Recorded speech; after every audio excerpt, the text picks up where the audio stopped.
video, I'm going to be sharing with you my experience with a jumping spider. Not any jumping spider, but this ended up becoming a pretty significant and very sacred and spiritual relationship that I had with this jumping spider. And it's so funny and it's kind of cute, and I thought maybe you guys would appreciate it. My name is Catherine. I'm an energy healer, spiritual coach, and nurse practitioner. If you need personalized coaching or an energy healing from yours truly, then you can go to my website at catherineglassman.com, or you can email me at hello@catherineglassman.com. Now, first of all, let me just say that never in a million years did I think that I would have a jumping spider friend. I can't call him a pet because he just wasn't a pet. He was like a companion. And it was only for a few months, but those few months were very special. And it's just hilarious to even say that because, it takes like the millennial dog mom to a whole new level, right? Like, no, dogs are out, spiders are in. Okay. So anyway, it's hilarious. But we have to go back to when I first started through my spiritual awakening journey. This was years ago. After I started awakening, weird things were happening to me. I started seeing things, I started hearing voices, just all of these weird things started happening. One of the things that developed was this ability to see white light coming from spiritual objects. The first time I ever saw it, I was doing a combo ceremony, which if you're not familiar with combo is, it's considered medicine from the Amazon forest. It is the poison from like the green tree frog, I think. I don't know. It comes from a frog from the Amazon, and it is poison that is taken from their back and burned onto your skin, okay? They call it the vaccine of the rainforest, and it helps purify your body. It helps with pain. It just helps with all sorts of things. The first time I ever did that ceremony, it actually took away my back pain for like an entire year, which that wasn't even the goal, but that just ended up being something that happened to me. So anyway, that is combo. I'll make a separate video on combo actually, now that I think about it. So anyway, I was doing a combo ceremony, and I'm just kind of sitting there allowing the medicine to work, and the facilitator had a singing bowl, and she came over and she was going to each person and hitting the bowl and moving it around their head. So when she came over to me, she hit the bowl, and when she hit it, I saw white light like pulsating from the bowl as if I could see the sound, and it was white light. It shocked me so much that it literally took my breath away. Like I couldn't breathe for a second. And I was like, I'm seeing white light come from that singing bowl. And she was like, oh yeah, that's my most spiritual object that I own. It was blessed by a Himalayan monk. Okay. And so after that, I would see white light coming from certain objects or certain people. And if it came from an object, if I couldn't like touch it, or if I didn't know anything about the object, I just didn't know why white light was coming from that object. But I would watch like YouTube videos of like spiritual practitioners or spiritual teachers, and I would see white light coming from some of them, not all of them, but some of them. And so over the course of a couple of years now, I've learned that if I see that, then that object or that person is highly advanced on a soul spiritual level. Super cool, right? So after maybe a year or two of having this like ability, I guess, I was working in the ER. And I would always take my lunch outside and just sit by myself, because as an empath, as a spiritual person, or as someone who's going through an awakening, working in an emergency room is very draining and it's very intense. It's just a lot. And so a good way for me to decompress from that is to go outside and to just sit outside next to a tree by myself where it's nice and quiet. So I would do that often. And I went outside, and it's right by this beautiful tree, and I was just eating by myself, minding my own business. And out of nowhere came this little jumping spider. Okay. This tiny little spider just starts walking over to me and just looks at me. And I look at it, and we're obviously having like some sort of moment. But of course, my human brain kicks in and is like, okay, that's a spider, and it's not looking at you, or it's not trying to have any connection with you right now. Like, this is just my human, rationalizing like how silly this experience is, right? And so I keep looking at the spider, and it keeps looking at me, and it keeps trying to come closer to me. So then it comes to a point where I start recording it, and I'm going to try to find it so that I can put it in this video. But it just keeps coming closer to me. When it gets close enough, I can see white light coming from this little tiny spider. So now I'm like, okay, I for sure have to have some sort of conversation or experience with this spider, because this isn't just any normal spider. Now, unfortunately, I was still kind of scared or apprehensive towards spiders at the time. And so I didn't let it come close to me. I got a little freaked out and I kept scooting away, but it kept trying to come closer. And jumping spiders, they are very fast, and they just like have these twitchy movements, which freak me out even more. And I kept scooting away, and I ultimately just didn't stay with the spider, and I ended up going inside. I recorded it, but I went inside. And all day after that, I just felt so bad, and I regretted it. I regretted my reaction. I regretted my perception of the spider, and like, why am I even scared of spiders? That doesn't even make sense. Like, am I actually scared of spiders, or is that just some behavior that I learned from other people or society? Maybe it was because I watched Arachnophobia as a child. I don't know, but I was ashamed of my behavior. And so after that, I declared that if I ever met another jumping spider, that I would befriend it and I would not be scared anymore, because I think that I missed out on an opportunity to have a really beautiful connection with a spider, especially a white glowing spider. Okay. And so that was the declaration that I made years ago. Fast forward to me living in Texas now. This transition has been challenging, as most of you probably know.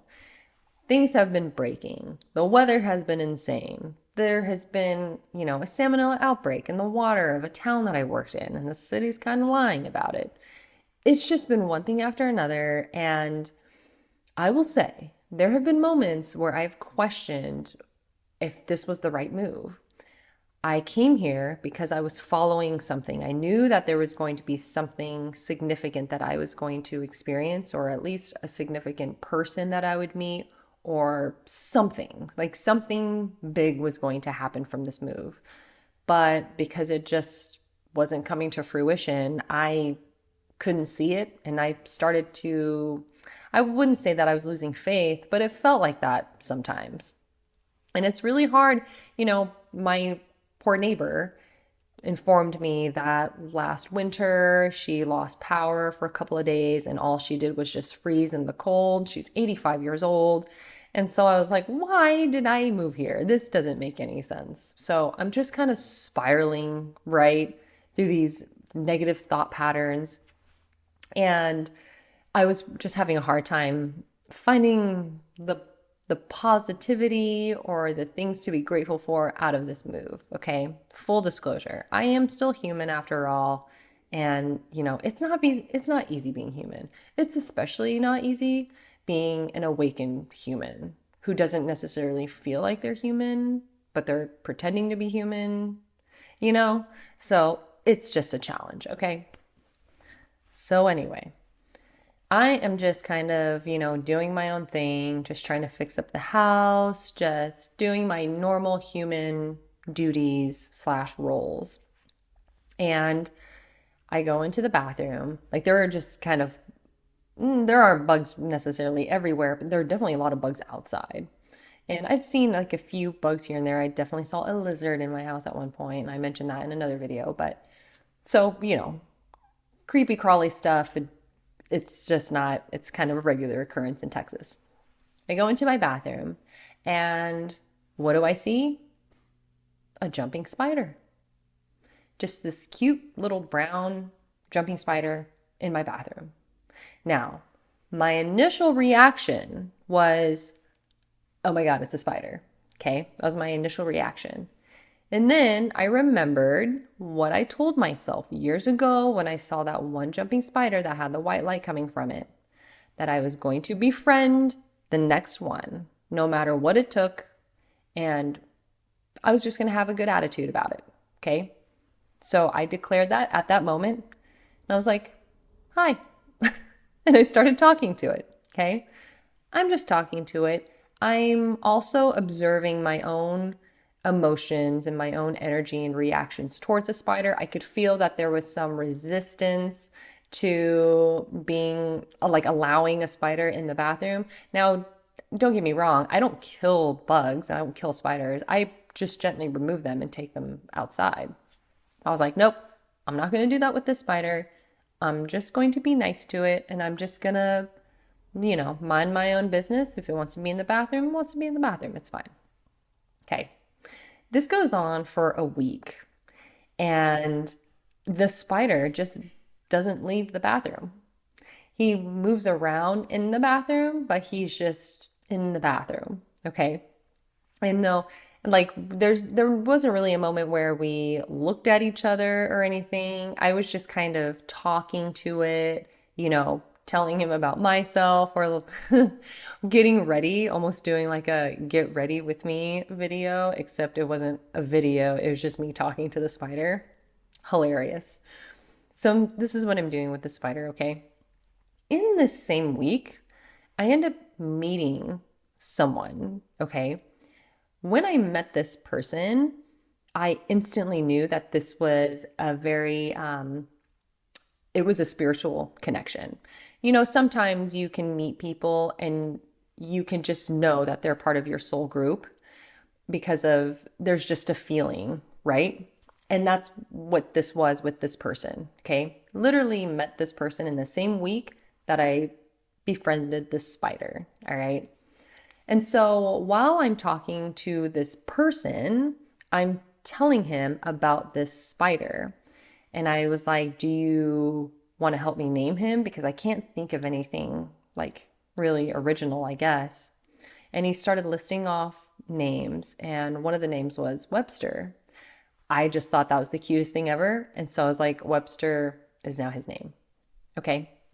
And so weeks go by, and I'm calling him Webster, and I eventually work up the courage to put my hand out and let him crawl on my hand. And he gets on my hand and just starts walking up my arm. And I have a video, I'll put it on here, of me wearing my pink robe, and he's just slowly crawling up my arm and just looks right at the camera and just like looks. And I don't know a lot about jumping spiders, so I don't know what they're not his fangs, but they're like the little fuzzy things that are above his fangs. And he just kept doing this towards the camera. And I just thought it was the cutest thing ever. Okay. And so I would just have these little moments with this spider. Then he would leave and he would be gone for days. And then he would come back. I remember the first time when I actually got him on my hand, I was like, okay, I have to figure out what jumping spiders eat. Like, I needed to do some research. I still haven't done all the research that I needed to, but at least I figured out like what they ate, right? So I took him in my hand and I took him out into the living room and I placed him on a plant. I just thought that he would like the plant more. And so that's what I did. I put him on the plant and I was like, okay, Webster, I will be back. I'm going to go get you food. And so I made it official. I went over to the pet store, the local pet store, and I got a little enclosure, some like mossy stuff to put in there, a little fake tree, just random stuff, and I got him like crickets to eat, right? Which is, I mean, I felt bad, but I don't know. It's a hard balance to find, right? Like, yeah, I need to feed him, but I also need to kill a cricket to do it. It's a whole thing. So anyway, I come back, I go to the plant, and he's gone. And I was a little sad, and I just figured that I probably wasn't going to see him again. And I was like, okay, well, that's okay, because that was a really cool experience. I got to hold him and he crawled up my arm, and that was really special. So I felt like I kind of completed my, karma, I guess. I said that I was going to befriend a jumping spider, and I did it, and now he's gone, and that's okay. So I took the enclosure and I took the crickets and I just put them aside, and I was like, maybe I can just return these, or I'll just, put them aside. And so, he's gone. The next day, it's like in the afternoon or something, and I'm just walking around in the living room, and Webster is on the floor, and he's blending in with the floor, okay? Like, he is brown, but the floor is, yeah, it's like a brownish color. And oh my gosh, I was terrified. I could have stepped on him. One of the dogs could have stepped on him on accident. And so I scooped him up and I put him in the enclosure. And I was like, you didn't leave. And so I gave him a cricket, and he ate the cricket. And so I got to watch that happen. That was pretty wild. And ever since then, he just would show up for a few days and then leave. And then he would come back for like a week or two, and then he would leave. And so it was just something very exciting and something to look forward to every time I went into my bathroom, right? I just didn't know if Webster was going to be in there or not. And so I learned to be very careful going into my bathroom. I didn't let the dogs in there. And so if, I would usually find him on cloth items because it was easier for him to grip onto those. And so I have like a hand towel that's by the sink. So I would have to gently lift it and like look at it to see if he was in there. I couldn't just take my robe off and just put it on. I had to examine the robe and like really stretch it out to make sure there wasn't a tiny little jumping spider in there, because oftentimes there would be just this little spider hanging out. The shower curtain, my hair towel. I mean, and I felt so bad because one day I forgot that there was a spider in the bathroom. And so I closed the shower curtain really fast, and he fell onto the floor. And I felt so bad. And I just picked him up and I said that I was sorry. And I begged for his forgiveness, and I put him back on the shower curtain. And so I have tons of videos of just my interaction with the spider. Okay. This goes on for months, okay? Months. Now, at the same time, I'm still building this connection with this person, okay? And I have a very special connection with this person, right? And there were times where we had gotten into like an argument, or there would be some sort of like an emotionally charged conversation or something, and I would be upset. I kid you not. If I was like upset and maybe cry, and you know me, you guys know that I just cry a lot, right? That's just how I express my emotions, especially when it's something that means a lot to me. I cry. And so I'm telling you, anytime that happened, which it didn't happen often, but anytime it happened and Webster like just wasn't there, he hadn't been there for, a week or so, I'd go into the bathroom and I would be like crying and emotional, and he would just pop up every single time. So then I started calling him my emotional support spider. And, there was one time where I was crying and it felt like sensations of like a panic attack, right? Like I know, like I'm whatever, it's just a sensation. but I can feel it and I'm taking deep breaths and I go in there and Webster's there. And of course, and it immediately just brightens my day. And I'll put my hand out and he'll just jump right into my hand.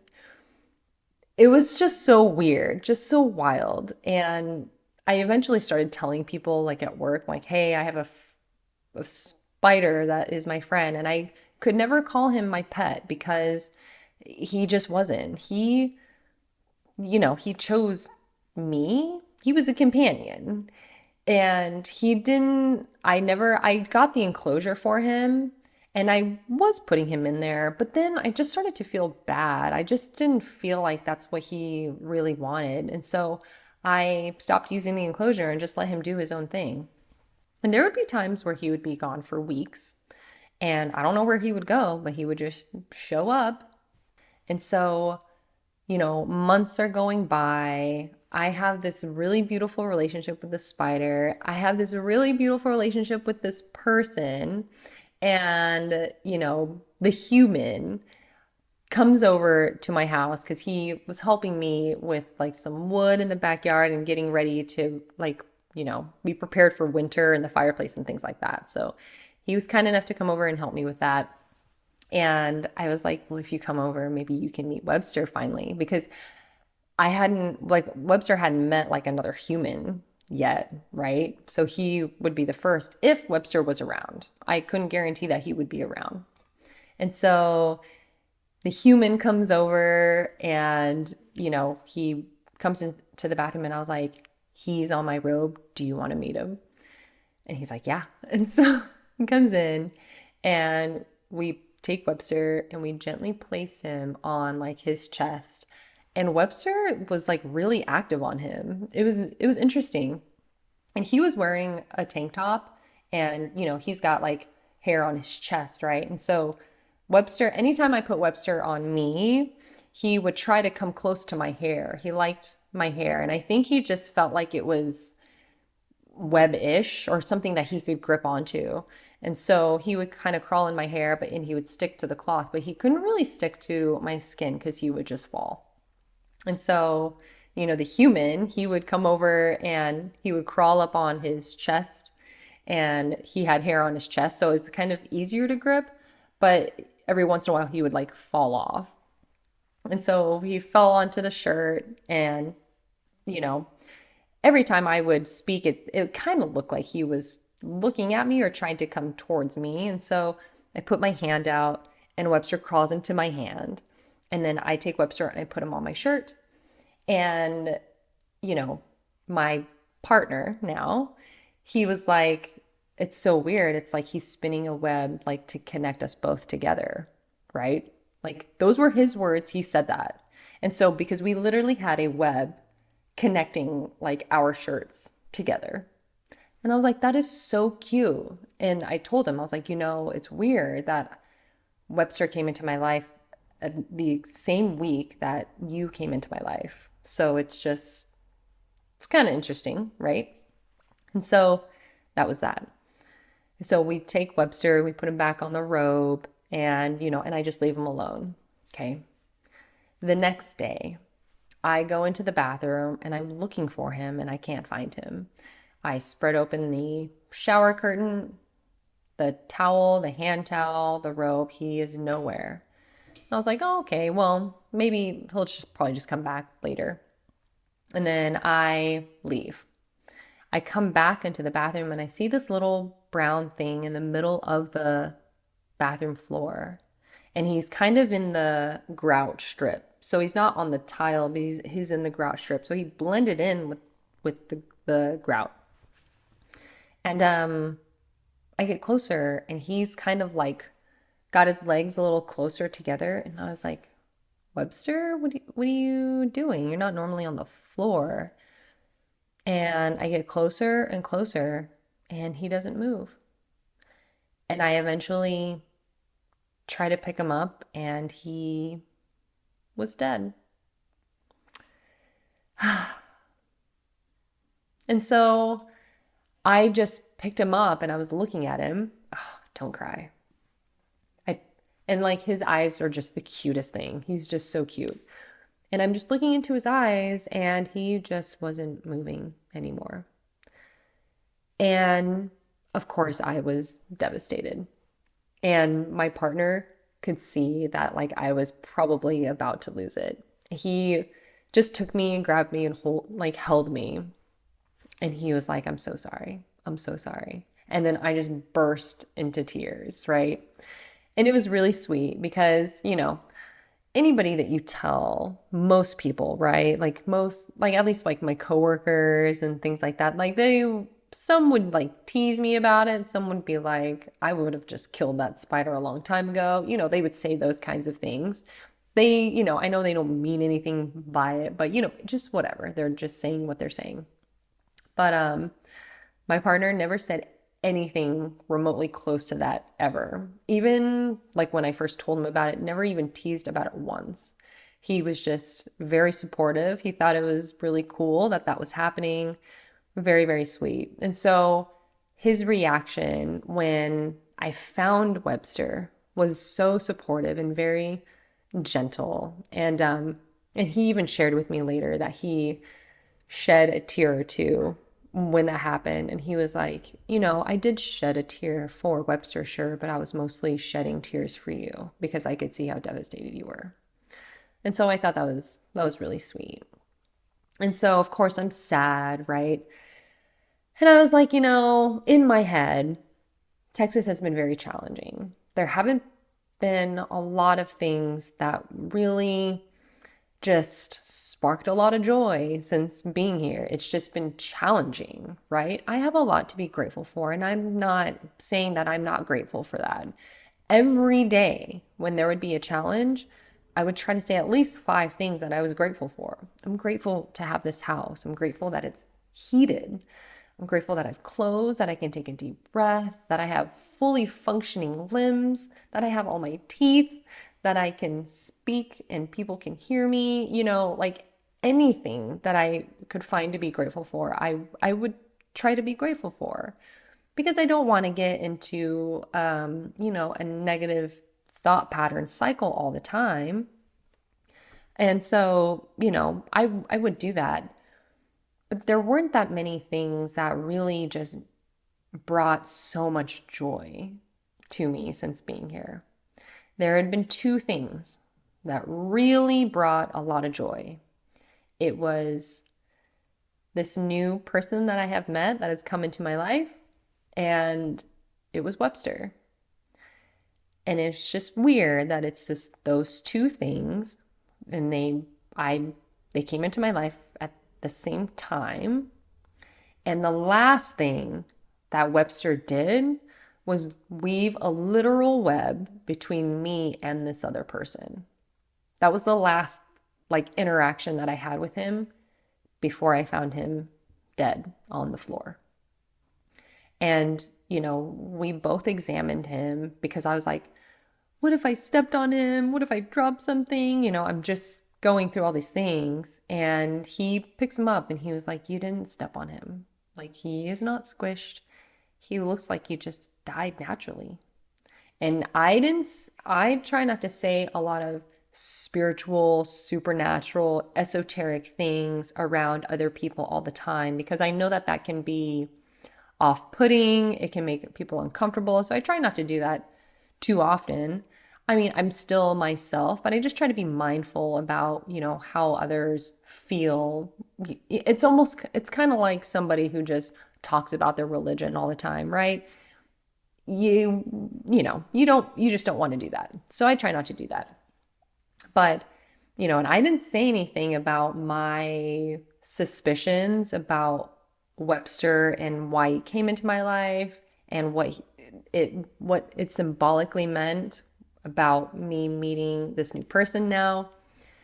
He said, maybe he completed his mission by weaving his web to connect us together. That was what he said. Maybe he completed his mission and he was done. I had already had those suspicions, but the fact that he said it just on his own, further proved that that is probably what was actually happening. And so, of course, I wanted to share it with you guys. And so I wanted to sit and really meditate on my connection with Webster. And I did get the validation that he came into my life at that time to show that this connection with this other human was important, and that there were going to be some, ups and downs and things like that, but to just stick through it because it was going to be important. This is why he would always pop up when there was a challenge that we were facing together. The timing was just uncanny. I would be very upset and go into the bathroom, and then he would be there. He wasn't there all the time, but every single time I was upset and it had something to do with this new relationship that I have with this human, he would be there. And I would immediately just melt and calm down and get excited and just start talking to this little spider. But while I was meditating on, my connection with Webster, another reason why he came into my life was because he needed me to feel validated with the previous experience that I had with that jumping spider that I saw white light coming from him. Because I didn't see white light coming from Webster necessarily. But there have been times where such weird things happen to you and you have such crazy experiences. And some of you probably can relate to this, but when you go through an awakening, you start to have spiritual experiences. You start to get a calling in a direction that you don't necessarily see, and you are just following it by faith. And when you have to follow a vision by faith, sometimes it's easy to be discouraged and not really know if you're actually going in the right direction or not. There were times where I just felt, I wouldn't necessarily say lost, but just really unsure, especially when there had been so many challenges coming from moving to Texas. There were definitely moments where I was like, did I just make a really bad move? Why am I here? Why did I do this to myself? And I came here because I knew something was going to be here for me. I had a pretty good idea of what it was, but I didn't want to tell a lot of people. You just don't want to have too many outside influences on what you believe you're seeing. And so I had a pretty good idea, but I just didn't want to be, I still needed to be open-minded with the idea that I could be wrong, because I totally could be wrong at any given moment.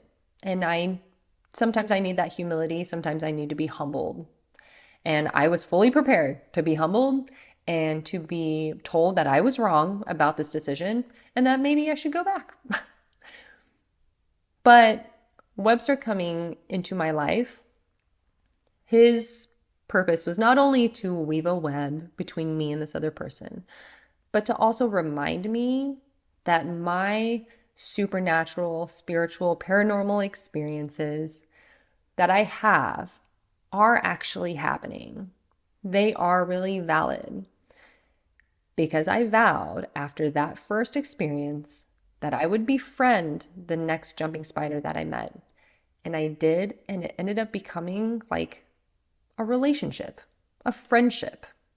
And it was definitely one of the more, meaningful ones that I've had.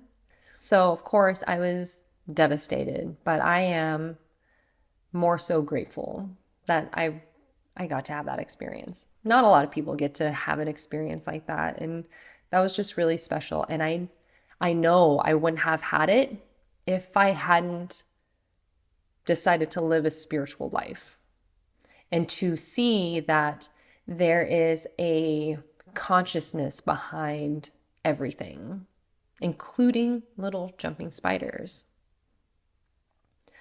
So I'm really grateful.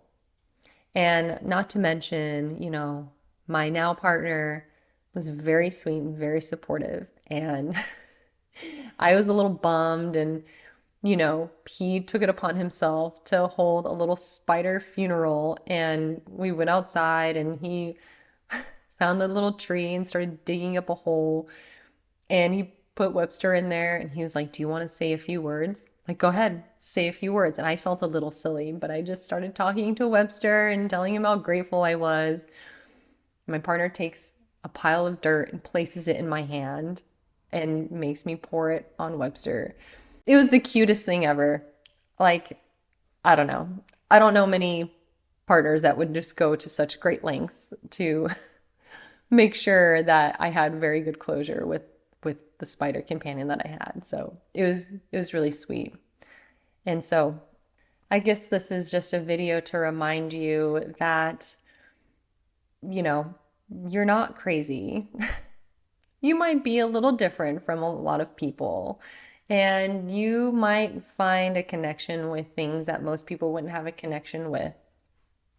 If you have a friendship with a spider, with a tree, with a moth, with whatever, it's okay. Sometimes there are things that are that just exist that other people can't see. And it's unfortunate that others can't see it, but it is something to be so grateful for.